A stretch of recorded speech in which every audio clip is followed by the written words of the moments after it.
Boa noite a todos. Nós vamos dar continuidade à aula.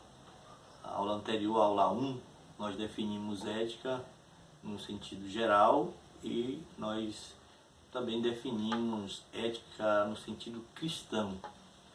A nossa matéria, para não esquecer e fixar, nós estamos estudando ética pastoral e administração eclesiástica. Então, nós vamos dar continuidade ao assunto. E agora nós vamos falar um pouco sobre o ministério e as suas funções auxiliares. Na aula anterior nós definimos ética, definimos moral, bem como o sentido geral e o sentido restrito religioso. Hoje nós vamos falar especificamente sobre a questão dos ministérios, suas funções. Então a teologia ela é uma ciência que trata do conhecimento de Deus. E Deus é infinito. Segue-se que tudo que o homem possa dizer, conhecer a respeito de Deus, é sempre muito relativo, por causa da nossa mente que é bem finita. Então a Bíblia usa vários nomes para os que servem a Deus. No caso, vem a figura do pastor, Lembra do texto que nós citamos na introdução, que nós falamos em Efésios 4:11, vai falar que ele deu uns a apóstolos, outros a profetas, ele deu a pastores, deu pastores à igreja. Nós temos o cooperador de Deus, que é aquele que coopera na obra de Deus. Em alguns outros estados eles vão chamar de auxiliares. Tem o discípulo. Jesus em Marcos, lá 1:17, ele vai dizer: vinde a mim e eu vos farei pescadores de homens. Ali começa a surgir o ministério dos discípulos de Jesus. Também ele nos chama de dispenseiro. Lá em 1 Coríntios 4, versículo 1, ele vai deixar isso bem claro, que os homens vos reconheçam como dispenseiro de Cristo. Então, o embaixador, nós temos o evangelista também, que são pessoas que estão diretamente ligadas ao ministério.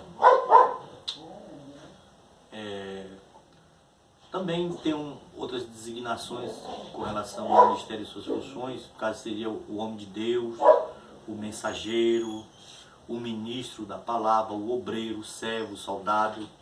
São pessoas que estão ligadas também com aqueles que servem ao ministério. Embora tenha todos esses nomes, nós utilizamos restritamente a questão do pastor, do evangelista, do presbítero, do diácono, e algumas regiões chamam-se auxiliar e outras, como aqui no caso de São Paulo, que se chama de cooperador. Cada um tem o seu significado especial, que representa a sua função ou também a sua missão.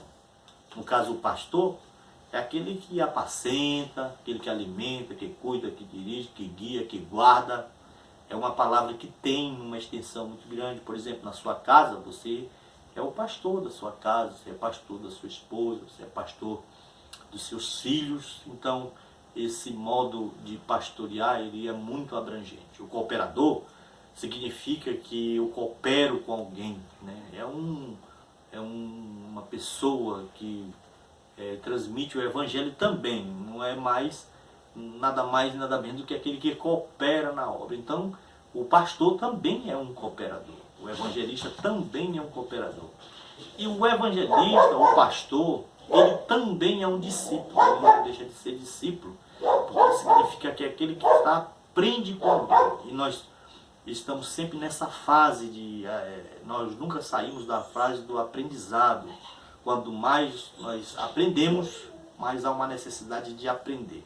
E há uma dificuldade no ser humano de desaprender o errado para aprender o que é certo.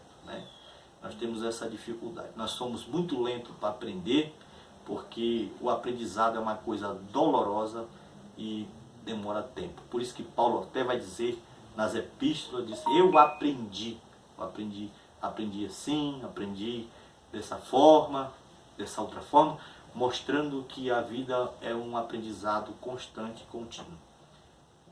Paulo também vai falar sobre os dispenseiros, A Bíblia toda também fala sobre o dispenseiro, que é aquele que guarda e distribui o alimento. Ou seja, quando nós observamos a questão do cooperador, do discípulo, do homem de Deus, do dispenseiro,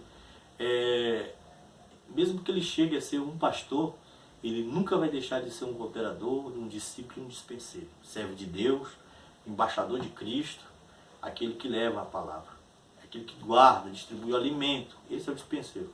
O obreiro deve alimentar a igreja com a palavra de Deus. Então, nós vamos ficar como base